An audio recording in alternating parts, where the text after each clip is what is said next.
Today we are discussing defensive concepts for Sudden Strike 4. The plan is to go through notes that I made after playing through all the missions, some of them several times. And of course, if you want more specific details on individual missions, I've got a link in the description below for a playlist called Sudden Strike 4. And it's got every single mission in there. So if there's anything you're looking for 3 stars, it's going to be in there. Not every single doctrine, but quite a few doctrines in there. Now, basically, when we're on defense, our goal is to try to funnel attackers into a tight position where we can create mismatches and maybe flank them or shell with artillery. We're going to walk into a little more detail as to how we go about that here. One of the things we want to do when we're doing a defensive mission or a mission that has a defensive part in it is figure out which direction the attackers are coming from so we can game plan around that. And one of the things I like to do first off is have scouts in place, preferably officers, but sometimes you can't use officers, sometimes you have to use crew members. Now, one of the key things when you have a scout in place is you don't want them set at attacking. So what you want to do is you want to use the control pad, and there's basically 2 settings you're looking at. One is going to be, I believe it's only return fire, and the other one is going to be lay down. So basically the right and the down part of the control pad, you're going to want to push that so that these scouts are not firing at will and giving away their position. And they're just laying down. And the reason we have these scouts in place is to protect our artillery. And we're typically going to want to have our artillery spread out in the back. They're going to want to have enough range to hit the oncoming attackers as they go forward so we can overload on the attacking position. Next, I typically like to have a wall of tanks guarding this artillery right here. Now, I generally don't prefer sandbags, but if you want to use sandbags, you may want to put them just in the front of the wall so it basically can protect this artillery. The reason why I don't use sandbags a ton is because we're going to rely on other methods. Plus, let's say you got these tanks on the outside and you find that you have a mismatch, you can actually use them to flank the position. Remember, attacking tanks, their armor is strongest up front, so it's vulnerable from behind. It's easier to attack.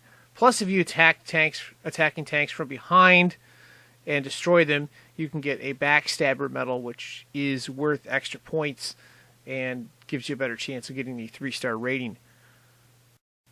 Another important thing is perks, and these are doctrine dependent. I like the demolition kits that have landmines, anti-tank grenades, which we'll look at a little bit later, as well as TNT, or the backpack, which gives you extra grenades and TNT and stuff.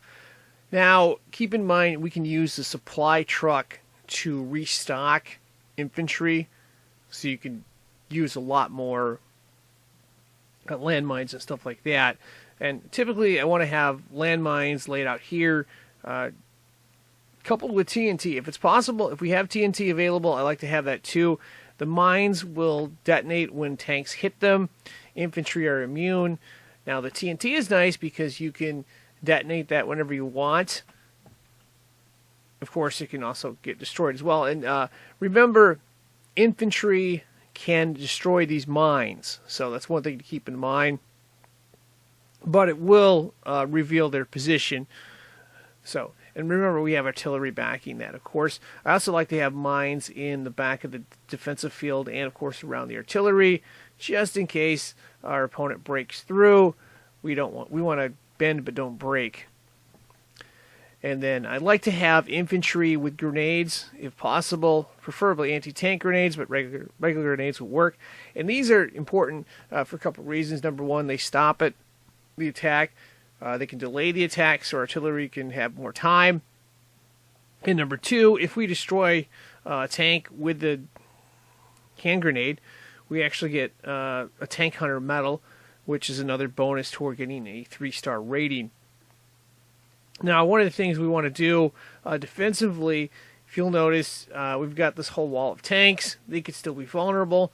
What we'd like to do is have smoke discharge systems, if possible, depending on the doctrine selected. If you can't go with smoke discharge systems, you can try using smoke grenades, which can be used by infantry. Now, sometimes you choose doctrines which won't allow any of that. In that case, you might want to go vegetation. You try to use the vegetation to your advantage, have troops hidden, laying on the ground in vegetation, where you can try to create mismatches and stuff like that. Now, in addition to that, I also like to have repair trucks toward the back so they can repair tanks, they can repair artillery, stuff like that. One other thing you may want to know about repair trucks is that if you select the support doctrine, you can repair these up to 50%.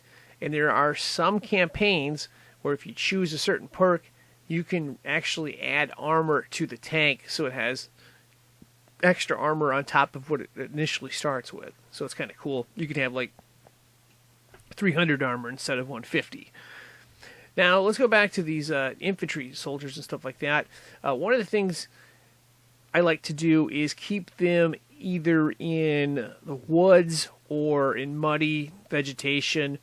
I don't like... Sometimes I'll use them in buildings if possible, but I typically don't like to have them in trenches. I've used them in trenches before, but what I've found out is that you cannot heal them when they're in the trench. You have to take them out, or you have to buy time where they can slowly recover on their own. So try to have the infantry spread out if possible. That way they're not vulnerable to all getting destroyed by one shell. And in some missions,